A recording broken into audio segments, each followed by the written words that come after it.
Instinct. That's the word that defines Volg, the White Fang of Russia.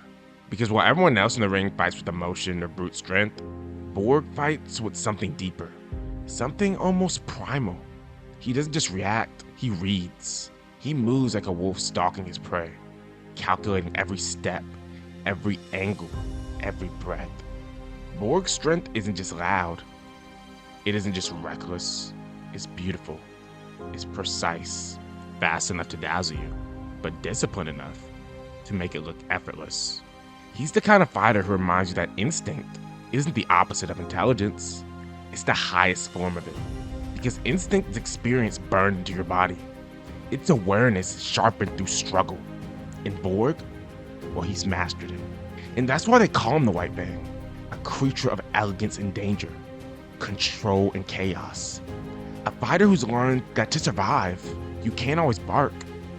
Sometimes you have to bite. Volg is fast, he's flashy, but when he fights, it's sharp, graceful, and explosive. It's like lightning cutting through snow. But what makes him so fascinating isn't just his speed or technique, it's the balance behind it. Because Volg's strength doesn't just come from being wild or reckless, it comes from mastering that wildness, from controlling the beast inside of him. And that's what the White Fang really represents.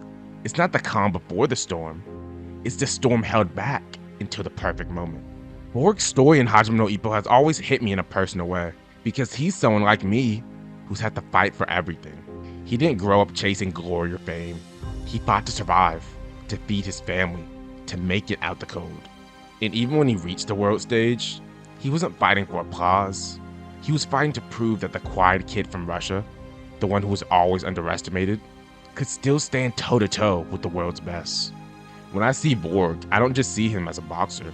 I see a person trying to find himself in a world that rewards noise and spectacles. A world where flashy gets attention, but precise gets overlooked. And maybe that's something you felt too. That pressure to prove yourself. That frustration of knowing you're good, knowing you've worked hard, but still being overlooked because you don't look the part, because you're not loud enough, you're not confident enough, you're not built enough. That is the philosophy of the White Fang. Because Volg's strength doesn't lie in pretending to be someone he's not, it's in trusting his instincts, in knowing that grace and ferocity can coexist. That patience and aggression can live in the same heartbeat. Volg doesn't charge in like Ippo. He doesn't dominate with pure talent like Takamura. He fights like a wolf, silent, composed, observant. But when he finds an opening, when instincts take over, he bites. And in that moment, it's pure, it's raw, it's beautiful. You don't always have to bark the loudest to prove your strength.